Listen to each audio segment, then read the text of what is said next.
siang. Assalamualaikum warahmatullahi wabarakatuh. Kali ini saya akan membahas dan menjawab pertanyaan mengenai sejauh mana pengaruh periklanan, advertising politik ya dalam memenangkan kontestan pemilu.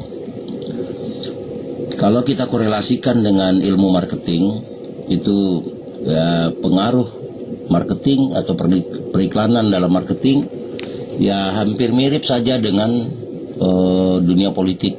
Cuma ada beberapa perbedaan dari sisi produk ya. Kalau marketing bisnis itu produknya bisa barang atau jasa yang dipromosikan gitu, sehingga masyarakat menjadi lebih kenal, lebih tahu dengan produk itu, sehingga meningkatkan penjualan atau animo masyarakat untuk membeli produk yang dipromosikan. Kalau terkait partai politik atau kontestan pemilu, ya di ranah politik itu juga ada namanya marketing politik. Dalam ilmu komunikasi, political marketing itu menjadi bagian dari pemenangan ya kontestan pemilu. Karena tanpa adanya marketing politik, maka akan sulit bagi kontestan pemilu itu untuk meraih target kemenangannya. Sebagaimana pada video yang sebelumnya saya jelaskan bahwa selain menggerakkan tim pemenangan dan membentuk tim pemenangan yang pada pemilu kami menyarankan menerapkan aplikasi pemenangan yang sudah di-provide. Ya, sebagaimana Inkrenusa juga memiliki produk khusus untuk aplikasi pemenangan.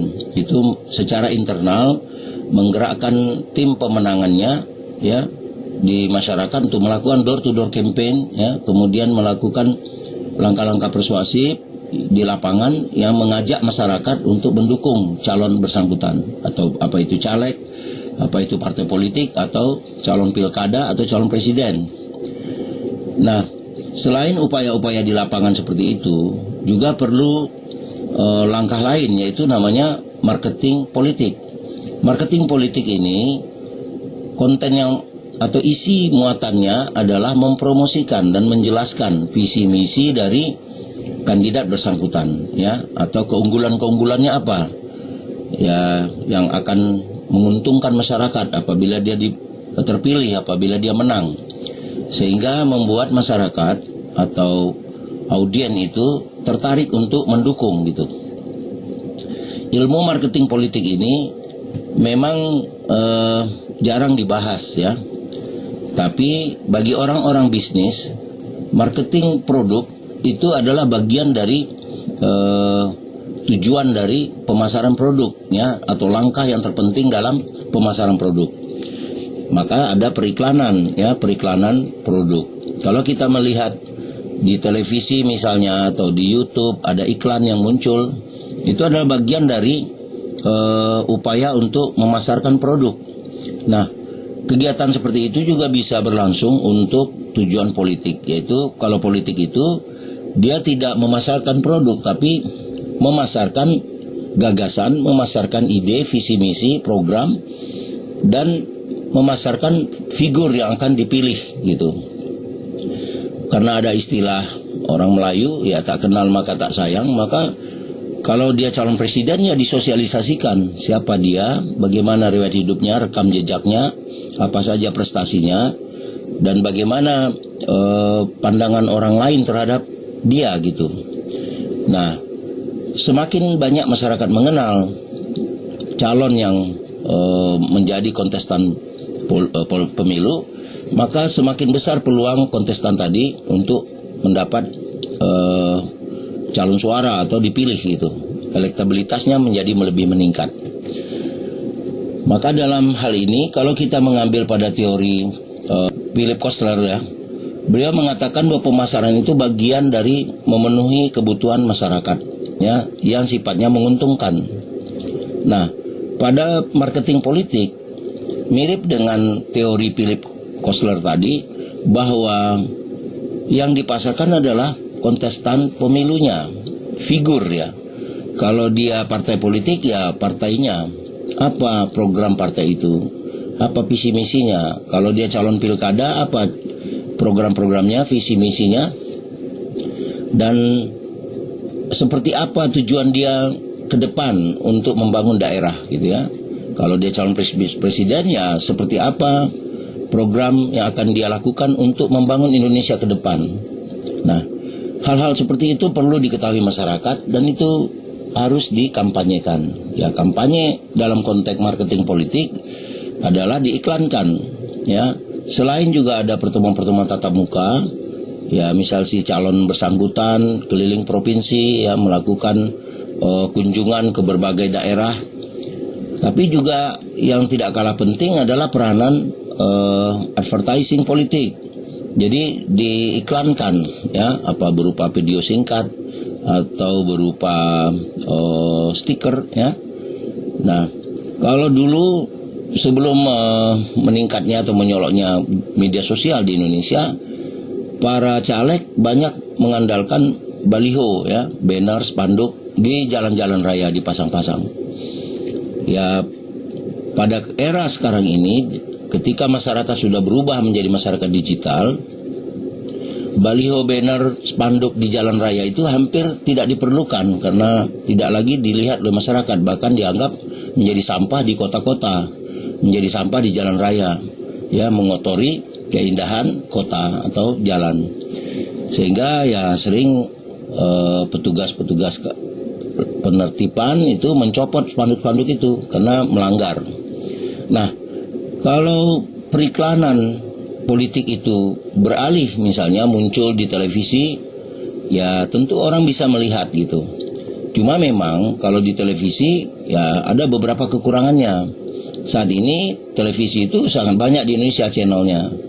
Ya, orang tidak terfokus pada satu channel. Kadang-kadang orang beralih ke channel-channel yang dia mencari program tontonan yang menarik.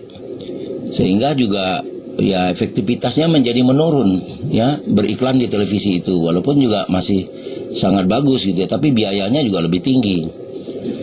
Selain itu juga bisa juga periklanan melalui media sosial seperti Facebook, Twitter, Instagram, TikTok ya YouTube. Cuma memang dalam konteks ini di negara kita ada undang-undang, yaitu undang-undang pemilu, di mana konten-konten itu memiliki batasan ya, tidak boleh bersifat menjelek-jelekan pihak lain atau menjatuhkan peserta pemilu yang lain, atau ingin kita lebih unggul dengan mengatakan pihak lain tidak baik, tidak benar gitu, tidak baik, tidak bagus, dan itu melanggar undang-undang. Maka ketika seseorang akan masuk atau melakukan advertising politik, dia harus fokus dengan konten. Ketika konten itu tepat, ya kena pada sasarannya, tujuannya, ya secara psikologi dapat merangkul keterpilihan dia, masyarakat memilih dia, maka itu sangat positif dan menguntungkan. Ya, maka pilihlah atau lakukanlah, buatlah konten-konten yang sifatnya membangun kepedulian masyarakat terhadap pemilu, terhadap pembangunan, terhadap visi misi program daerah atau kenegaraan, seperti visi untuk Indonesia ke depan, visi untuk provinsi atau daerah ke depan bagi calon pilkada, atau juga bagi para caleg ya, apa visi misi dan program mereka pada periode mendatang apabila mereka terpilih menjadi anggota legislatif. Nah, di dalam marketing produk itu ada harga, pricing ya. Nah, di dalam marketing politik bagaimana? Dalam politik, harga sebagai nilai pada produk politik, yaitu seperti tokoh atau partai politik akan menaikkan nilai di mata publik ya. Yaitu tadi program-programnya apa saja, ya rekam jejaknya bagaimana, kemudian prestasi yang sudah pernah diraih apa saja, kemudian berbagai kapabilitas seorang kandidat di mata publik itu harus dibangun ya.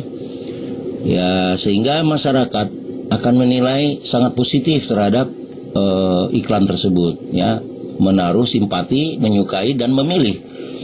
Kemudian di dalam marketing produk itu ada istilah distribution. Nah, dalam marketing politik Distribusi ini sebagai distribusi politik, yaitu misalnya tempat bagaimana ditempatkannya alat peraga kampanye, ya, yang intinya seorang calon berada di tempat di mana publik bisa menemukan dirinya. Kalau sekarang ini, ya, dia dapat menemukan iklan figur tersebut misalnya melalui website, ya. Kandidat itu memiliki website sendiri, atau dia ada periklanan di Facebook atau di YouTube, ya, dia punya konten. Kalau sifatnya diiklankan secara masif ke masyarakat, yaitu ada teknologi lagi yang membantu, seperti yang pernah kami sampaikan, awareness, ya, itu fokus kepada penyebaran iklan dengan target kabupaten kota tertentu, provinsi tertentu sesuai yang diinginkan caleg atau kontestan pemilu. Misalnya, Pak, saya hanya butuh iklan saya disebarkan di Surabaya saja gitu, karena dapil saya Surabaya misalnya. Maka target area sebaran iklannya di Facebook, TikTok, dan Instagram melalui awareness tadi yang kami tawarkan itu hanya beredar di Surabaya, ya. Akun-akun Facebook yang di Surabaya lah yang akan melihat iklan tersebut. Di luar Surabaya tidak melihatnya, karena akan tidak efektif kalau tujuannya mendapatkan dukungan suara di Surabaya tapi iklannya muncul di Papua gitu. Ya, apa kepentingannya orang, atau muncul di Aceh atau muncul di Kepulauan Riau, ya, tidak ada kepentingannya masyarakat setempat di sana. Untuk itulah maka teknologi periklanan seperti awareness itu sangat menguntungkan dalam pemilu, karena klaster wilayahnya menjadi jelas gitu. Kemudian jumlahnya pun dapat ditentukan, misalnya 300.000, ya, itu ada biayanya. 300.000 akun Facebook di Surabaya melihat iklan saya, ya, di Facebook di Surabaya, TikTok, dan Instagram. Nah, itu skalanya ada yang harian, ada yang bulanan. Ada juga yang misalnya 2 juta akun akan melihat iklan tersebut, ya, selama 1 bulan di klasternya Surabaya Sidoarjo misalnya. Maka hanya warga Surabaya dan Sidoarjo saja yang akan melihat iklan tersebut. Ketika mereka buka Facebook, iklan itu muncul, ya. Ketika mereka buka TikTok, ada melihat iklan tersebut, dan dia bisa lihat, dia bisa share gitu, bisa share ke orang lain. Atau ketika dia membuka Instagram, di Instagram itu muncul iklan si caleg bersangkutan atau partai politik bersangkutan, ya, di klaster misalnya wilayahnya Surabaya dan Sidoarjo. Nah, itulah awareness, ya, keunggulannya dalam marketing politik, karena bisa ditarget. Kemudian ada batasan-batasan juga soal konten. Konten itu tidak boleh melanggar Undang-Undang ITE, dan tidak dibenarkan konten itu melanggar Undang-Undang Pemilu. Misalnya pada hari tenang 3 hari sebelum pencoblosan, ya, semua iklan dihentikan sesuai aturan pemilu. Nah, bagi rekan-rekan yang maju pada pemilu 2024 yang berminat menerapkan software aplikasi pemenangan caleg sesuai dapilnya, atau yang akan maju pilkada, ya, sesuai daerah pilkadanya, silakan menghubungi kami, ya, di nomor yang tertera di video ini. Atau yang berminat untuk kami bantu marketing politiknya dengan awareness, ya, sesuai yang saya sampaikan, bisa di klaster berdasarkan kabupaten kota dan provinsi sebarannya untuk target audien. Moga-moga bermanfaat. Semoga pemilu 2024 ini akan melahirkan hasil yang terbaik untuk Indonesia ke depan.